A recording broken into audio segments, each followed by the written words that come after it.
Hi,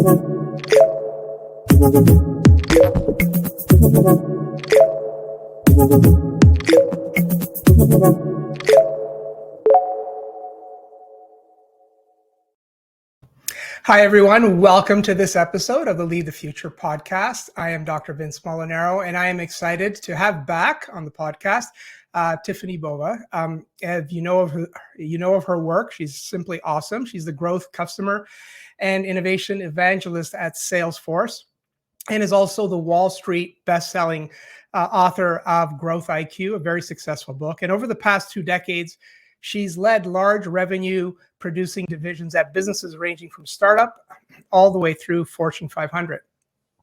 As a research fellow at Gartner, Tiffani brings her cutting edge insights that have helped Microsoft, Cisco, Salesforce, Hewlett Packard, IBM, Oracle, SAP, AT&T, Dell, and Amazon AWS, as well as other prominent companies to not only expand market share and grow their revenues. And she has been named one of the top 50 business thinkers in the world by Thinkers 50, not once, but twice. Quite the deserved recognition. And she's also the host of the podcast, What's Next, with Tiffani Bova. So Tiffani, welcome. Excited to have you back. Thanks for having me. Yeah, thank you for having me. And congratulations on another great book, The Experience Mindset, and that's what we're here to talk about. And so, you had such great success with Growth IQ. Congrats on that. And I'm always curious what triggers the next book, just because, doing the work we do, making the commitment to write another book is not a small commitment. And what was that for you? It was a fleeting statement I made on stage a few years ago. I said I didn't think it was a coincidence that Salesforce is a great place to work pretty much around the globe. It's one of the most innovative companies in the world, and it's the fastest growing enterprise software company. And while that may seem like an obvious statement, right? Happy employees leads to greater innovation and happier customers and greater growth. I was inspired to challenge myself to see if we could prove it. So I went to our CMO at the time at Salesforce and said, hey, would you let me do a quick little short project to see if we could sort of prove this correlation? I think there's something there. Lots of executives have said it, but I haven't found much around how can we show that connection. And sure enough, we did one research project with Forbes Insight, lasted a couple months, came out with some compelling findings. And that inspired us to do another research on a global basis across multiple size organizations with the Edelman Group. And then that was the foundation for, wow, we've actually found something. There's some there. So it made me think maybe I need to write a second book. And you did. So how would you kind of summarize its core premise and core ideas of the book? Well, look, I've been on this journey in technology now for a fairly long time. It's been almost 30 years I've been in and around tech. And I was really bullish on the power of customer experience for companies to improve the engagement between themselves and their customers, really around the activities that would reduce effort for the customer to do business with them, reduce friction, make it seamless, sort of all the buzzwords we use, in order to improve their experience. However, unfortunately, the intended or unintended consequence of that was the fact that we actually increased the effort for our employees and decreased their experience. By making it easier for customers, sometimes we just push the work to the employee without thinking about how it makes them less efficient and effective, less productive. The tools we give them aren't integrated, they're not seamless, and so it slows them down. And so as more and more companies were looking for resilient growth and they wanted to really improve the experience their employees had, specifically what they learned through the pandemic and coming out the other side of it, it may be a really obvious comment, happy employee, happy customer, greater growth. But I think there is huge learnings in what aspects of the employee experience have the greatest impact on the customer. And I think that's where we really did some great work around uncovering what those are. Look, I am not a people expert. I'm not a culture expert. I'm not an HR expert. It's just not my lane. But growth is my lane, right? So what are the parts of that employee that actually can really deliver greater growth for organizations. Well, and that's what I found, compelling about your book, right? You come at those people, culture issues through the lens of technology, not being the HR expert, and that I think always is fascinating because it kind of pushes our thinking about what's possible, and that's what I feel you have successfully achieved in your book. Now, you talk about kind of the superior employee experience and describe those critical characteristics, and there's 7 of them. What have you learned through your work and research are the ones we got to pay attention to? Well, what was interesting when I came up with the sort of 7 characteristics, right, was we really deeply understand what aspects of what we do deliver a superior customer experience. So, for example, is it personalized? Like, are you communicating in a personalized way to your customers? I mean, billions of dollars have been spent globally by companies of all sizes trying to be better at creating connection and engagement with customers in a personalized way, right? It used to be a newsletter, dear valued customer, and then it was dear Tiffani Bova, and then it was dear Tiffani, and everyone went, phew, we're done with the personalization, but that's not personalized, right? It's the body of that newsletter or that email that says, we know you've done these things with us in the past, so we believe that you're more likely to do this with us or need this from us. And that's really predictive, right? Thinking about it in a predictive and proactive way. I just give that as an example. Yet, do you communicate the same way with your employees? Or is it a mass email out to your employees that say, hey, everybody, this is what we're doing? And there's no sort of personalization of by team or by region or by location or by function. And again, is it dear valued employee, and then it's dear Tiffani Bova, and then it's dear Tiffani? Again, not sort of personalized and predictive and proactive, saying something like, I know you just came back from maternity leave, or you just came back from vacation, wanted to catch you up on what's happened. Okay, well, that tells me that I was just on vacation. You cared I was just on vacation. You want to help me get back into the groove of things because I've been out for 2 weeks. That's a very different engagement between an employer and an employee, right? And like I said, we've spent a lot of time and money on doing that for our customers, but we haven't, unfortunately, necessarily done that for employees. Yeah. And that to me is what is, truly kind of innovative in the thinking that you present in the book, right? It's bringing that same lens that we have. Now, there's probably 2 reasons I took away from your ideas as to why that's happened. And they're both quite staggering, right? So the one is understandably, as you said, right? World-class EX or employee experience drives industry-leading customer experience, which then drives growth and performance. Who is going to argue that? And yet, what you talk about is that many C-suite leaders struggle to fully grasp that connection. What's going on? What have you learned about why that's happening? Well, I will tell you, this is one of those things, again, not being a people HR culture expert, that I was blown away by a few of the things we found. One was nobody owns, by and large, employee experience. And you may say, well, hold on a second. We have a chief human resource officer, or we have HR. Right. And again, I want to be really clear. I am saying that compensation, DE&I, equity, all those things, extremely important. I didn't cover them in this book. So there's lots of people and books and content out there around the power of getting those things right. And I agree, very important, need to focus on them. But this one specifically was no one owning what you and I were just sort of talking about.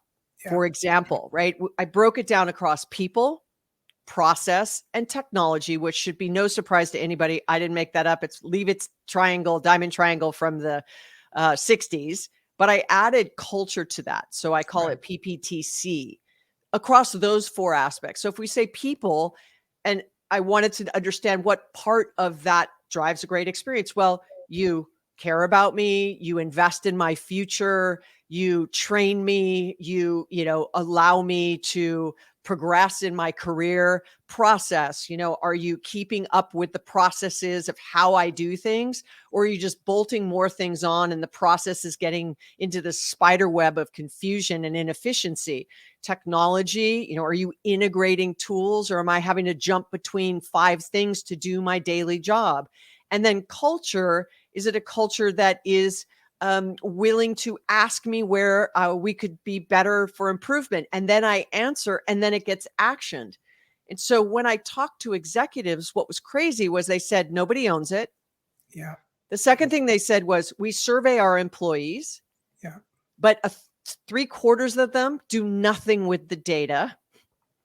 That, the sort of mandate is focus on the customer above all else, right? That employee sort of falls to the background. And so if you go back to what I just said on people, process, tech, and culture, there is a huge sort of conflict, right? Tension between what the C-suite wants to happen and thinks is happening, and then what the employee actually wants to happen and knows is happening, right? Because they're living and breathing it. So that became really evident, that this gap between the two constituents, if you will, and it doesn't need to be just C-suite, right? It could be mid-level managers, it could be plant managers or a division manager. Like, it doesn't have to be sitting in the C-suite. It is really for people leaders all up. Yeah. Yeah, so that point in of itself, the research was staggering, right? 70% of the C-suite admit that nobody owns employee experience in their companies. And being Canadian, I was a little taken aback that 91% of Canadian C-suite leaders say they have no one paying attention to it. And I think the default is, I think maybe there are assumptions that HR is taking care of it, but probably it isn't. So where have you seen a model where they kind of get it and it works? And does it rest in HR? Does it rest in IT? Is it a completely new role? What's your sense on that? Such a great question, because when I first sort of started digging into the research, I was having a conversation with Liz Wiseman, who's also a fellow Thinker 50 and an amazing author of a book that I love, Multipliers, plus many others. And we were having this conversation, and I said, look, when I started to share this globally with roundtables of executives, I heard kind of 3 questions. One was, if it's so obvious, why isn't everyone doing it? The second one was, who owns it? And the third was, what's the return on that investment? So let me hone in on that, who owns it. That kind of is a status quo question, right? Because that leads me to believe that they're thinking a new siloed organization. It's about a power grab, headcount, budget, resources, sphere of influence. Again, that's why I decided in that conversation with Liz, I said to her, no, it's not about who owns it. It's not about a new role. It really is about building this kind of experience mindset. And I went, stop. Like, that's the title of the book, that's how those things happen. And it really has to permeate throughout the entire organization, that when you do something for the customer, what are the unintended or intended consequences to your employees?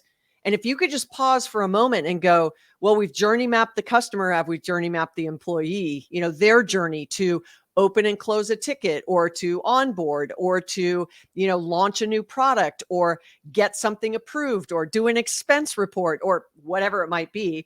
We do it for our customers, but we don't necessarily do it for employees. And so the concept would be, how do you replicate what we've done for customer for decades now for employees? So for example, Vince, right? Like, you've got a customer advisory board. Do you have an employee advisory board? Right. You track customer effort scores. Do you track employee effort scores? You track net promoter score for your customer. Do you track employee net promoter score? You survey your customers, and then everyone has to share it, and they start working down those issues. Well, you survey your employees, but as you just mentioned, right, they don't necessarily do something with it. So this was really about getting everyone to go, we cannot just default for the customer and forget about our employees. Otherwise, you find yourself in this great resignation, quiet quitting problem, and lack of talent and ability to retain, attract, as well as motivate those people whom you've brought into the organization. Yeah. And as you describe that, it really feels like an integrated perspective that we've got to bring. And that's kind of how you describe, those four elements, right? Or as you say, a more holistic approach to meaningful experiences. So let's dive in a little more into those four, right? So you've got people, you got process, you got technology, and I really want to explore culture because that's near and dear to me, my heart, and certainly the work we do with leaders. So give us a sense of how should we be thinking about those four integrated elements? Well, I believed, and listen, I think you might know better than I, right? I believed that people and culture needed to be distinct. Yeah. Because people individually is not the totality of the culture. Correct. The culture may be, do you have psychological safety, right? Do you feel you can raise your hand and say, hey, I think these processes are broken, and I feel like if I bring it forward, someone will listen to me and action it. That's very different than at the people individual contributor level, maybe how we collaborate, how we work, how we're organized, how we trained, et cetera. So for me, something very simple for, let's just pick culture again, and say, look, there's a stat from the World Economic Forum that says, by 2025, that some 50% of people will have to be reskilled. So you could say that's a people issue, but if the culture doesn't believe in investing in talent because they feel like, oh, wait a second, if we invest in this talent and we get them skilled up and certified, and now they're like, really performing at a high level and a really top contributor, and they leave, like, how do we recoup that money that we've now trained them and they walked out the door? Right. The opposite side of that is, okay, let's just say you say, okay, we're not going to do that because we don't want that talent to walk out the door after we've trained them and spent X amount of dollars on them. Yeah. But then what if you don't invest in them and they stay? Then do they know how to use GPT? Do they know how to use AI? Do they know how to run an effective meeting? Do they know how to overcome objections? Do they even know how to be a manager? Like, lots of high performers are rewarded by becoming a manager and then moving up in the organization, but they don't actually know how to manage or lead or run a team. I mean, so that is a cultural, in my mind, right? A cultural phenomena. So do you invest in talent? So some of the examples I give in the book is like Unilever, right? Really investing in leadership and developing leadership, and then realized how performance of those leaders really improved, as well as their teams. And then they're like, well, hold on a second, like, let's not stop there. Let's go to managers. And then, hey, this is doing really well. Like, let's not stop there. Let's go to individual contributors, because if people want to invest in their career and we can give them the on-ramp, right, to do that, and then they're willing to now stay because they feel like, okay, I'm working somewhere that cares about me, culture, people I'm invested in, I feel like I'm listened to, all the things that bring satisfaction to the day-to-day job, right? We spend a third of our lives at work. Please find some joy, like, at the end of the day. So that's why I sort of differentiated them. And again, not everything culture, not everything people, but at that intersection, right, where they can be better because of it when they are doing something for the customer. And as you shared that story and that focus on leadership development, I started thinking and where our ideas maybe intersect. As I'm curious about if you've put any thought or anything in your research that really kind of got to this idea of what about the experience of leaders? Because my sense when we use the term, employee experience, we're thinking about, frontline leader or frontline employees, those who are closest to the customers of any company. And yet their experience is often mediated by the quality of their manager, supervisor, team lead and whatnot. Was there anything in that work that gave you any insights about that role of the leadership experience and how that affects the employee experience, which ultimately then affects the customer experience? Yeah, and I think it goes back to what I was just saying. Look, I'm just going to use my own personal experience here. I was an individual quota carrying sales rep, and I was highly productive and I always hit quota. And so the natural progression then is you become a team lead, and then a manager, and then a director, and then a VP, and then I moved up, right? And then I became an SVP, senior vice president, and then an EVP, and I was sitting at the C-suite. But that didn't mean at each level that I got, additional training and coaching and mentoring so that I knew what that even meant of Right. my line of sight. I'm now thinking out years instead of days or quarters. Like it was jarring as I got more and more responsibility because I felt a little overwhelmed and I had to kind of figure out how to do it on my own, as an example. Hopefully things are different now, like fingers crossed. And I often joke that if I could go back in time, I'd hope I'd be a better leader now than I was then, because I know more now, right? So, Right. I mean, that's sort of the goal. But when I was trying, there's a quick answer. yes, My sense is with the leaders we work with, not much better than your I mean, experience. well, I mean, I would hope so, because now I have like I was an individual contributor who burnt out. Yeah. So then when I became a manager and a leader, I led that same way. So I think I was just Right. burning out my teams, right? And so Right. like something that simple yet really impactful. Like, no, we need to find ways to have a little bit more balance. And then really moving obstacles out of the way, you can say, but what does that really mean? And how do you uncover what those obstacles are? I know more now how to do that. So, Right. Ask better questions, listen, Yeah. and not only ask questions of those at your direct level, right, but individual contributors. And Yeah. so that's what I mean by saying that I hope I would be better because of the things that I'm now I'm aware of, right? Yeah. Yeah. Would I be 100 times better? I don't know. I mean, it's degrees of better, but I hope that I would be. But in this example, I could not get the senior leadership team to help me get those obstacles out of the way for my people. I was running a call center at the time. It was about 125 people in the call center. So it was a good sized call center. And, this was in early 2000s. So we didn't necessarily always have 24/7. We didn't have chat. We didn't have a lot of the things, automation and AI and bots answering for us. We didn't have a lot of that. So, we weren't running 24/7. And so it was a different time, but I couldn't get them to help me move some of these obstacles out of the way. And so I had one of the very first business books I ever read was In Search of Excellence, which was written by Mr. Tom Peters, who happened to write the foreword for my latest book, The Experience Mindset. So it was a full circle moment for me.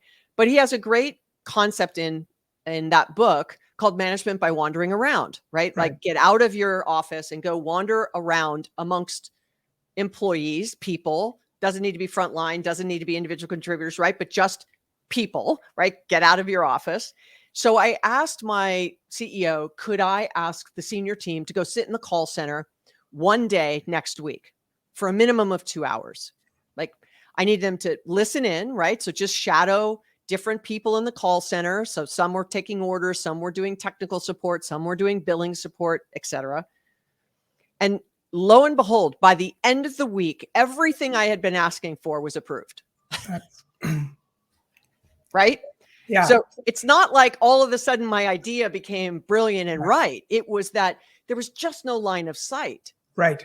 There was just no, it didn't matter how I emotionally tried to convince them until they saw it, felt it, experienced it. Yeah. You just couldn't get that connection. And so, that's has a huge piece of the experience of a leader, right? Yeah. That the further you get away from individual contributors, unfortunately, the further you get away from the customer, the further you get away almost from the business. And if you don't believe that statement, Undercover Boss in the US anyway, is a great example, a masterclass in how you've gotten disconnected from what's happening, right? Because those C-level executives show up and do almost what I just said, right? And go work amongst the people and do the jobs that they're paid to do. And all of a sudden, right, they're like, my gosh, we have to train, we have to fix the IT, we have to hire the right talent. Like, we can't do this, we can't do that. We need to, this is why our healthcare costs are high. We need, and you're like, my goodness, what have you been doing for the last 5 years as CEO that you don't know this is happening in your business? And so that leadership experience is sometimes very walled off, right? It's run from in a spreadsheet. It's run from a PowerPoint presentation. And trust me when I tell you, your value statement, your slides, your Excel spreadsheet will not show up and help a customer when there's a problem. It's your people. Yeah. Well, what you did there that was brilliant is you gave them each an opportunity to experience the employee experience of working in a call center directly. right? Ah, And yep. and so, you know, that becomes a critical part of what's needed here. So in terms of bringing this great conversation to a close, I'd love to get your perspective on. So, you know, I've read your book, I've thought about it. What can I practically do now? I may not influence an entire company, but if I'm a frontline leader, a middle manager, director, VP, what would you want leaders to take away tangibly that they could start doing with their own teams? Yeah. So what I did in the book, it's similar to what I did with Growth IQ. Is I am a visual, Yeah, listen, tactile learner, and so a book is not that necessarily. So I tried to make it as much that as I could. So I underlined key points. You know, at the end of each chapter, I put key takeaways and yeah, probing questions that you can ask. There's sketch notes and graphs. I really tried to mix it up because we all learn differently. So hopefully it is something that is more easily for you to digest from a content perspective. But at the end of each chapter, those key takeaways and those sort of question starters, if you will, ask yourself those questions and then ask your team those questions or ask one question. You know, often leaders say, I'm here to remove obstacles out of your way so that you can do your job, right? That's the sort of canned statement. I put that in air quotes. And great goal, but do you know what those obstacles are? yeah, Maybe at the beginning of every one-on-one you have over the next couple of weeks, say, what is the one thing I can help you to be more productive? What's the one thing I could help for the tools you use, you know, every day to do your job? What's the one thing I could do to make you feel more engaged or to get you to be more engaged? And not from a like you're not engaged, but just ask. yeah, Ask one question. And you know, you're going to take it down for everybody on the team. And then over, let's say 30 or 60 days, you should start to see a pattern where, wow, everyone's complaining about, you know, the fact that they have to go to 5 tools in order to do their job. You know, I was with a customer in Canada a number of weeks back, and they were telling me that it took their call center representative 20 minutes to do a return. 20 minutes. wow, So then you go, boy, do they wake up every day and go, gosh, today's the day I get to do 20 returns. Woohoo. Like, I'm excited, you know? So if you're going to remove those obstacles, understand what they are. And if yeah, you find those patterns, now you can say, here are the top 3 things I can do for my team to improve this experience for them by reducing their effort and integrating tools. So now I need to get with IT or get with training and learning and development, or, you know, get with the change management team for process improvements, whichever part of the organization you need to go to, and then go back to your team and tell them, okay, I heard you. Here are the 3 things I'm going to focus on. Are we all good with that? Right? They give a thumbs up. Your next team meeting, okay, we've done this, this, and this. And now what does that tell your people? yeah, You asked, you listened, you cared, you got it fixed. yeah, If you're not able to fix it, that's also okay. But then tell them why not, right, right? yeah, Why can't you? Well, maybe it's a process and you're in a highly regulated industry and you can't change it. If people understand why not, or yeah, why they can't, or why it isn't going to happen, they may not like it, but they yeah, may then say, well, at least I understand it. So this is about just communicating better. That is a simple action, costs no money, right? It just requires your time, which you should be spending with your people anyway. And so this is about becoming this master asker of questions, and really reframing it from their point of view. Not about deals, not about revenue, not about issues, not about administrative and productivity metrics, and really get into the core of what motivates them, what would allow them to do their job better. And then as a manager, leader, executive, it's our jobs to try to make each day better for them so that the culture of the organization is better. And more importantly, your customers are happier. And the net result would be you grow faster. that's awesome. Let's leave it there. What an awesome answer, and a lot of really practical insights. So, Tiffani, thank you again for coming on the podcast again. Congrats on your great book, The Experience Mindset. I know it will do well, and always just inspired by spending even a little bit of time with you. So wish you continued success. And thanks again for joining us today. Thank you, Vince, for having me.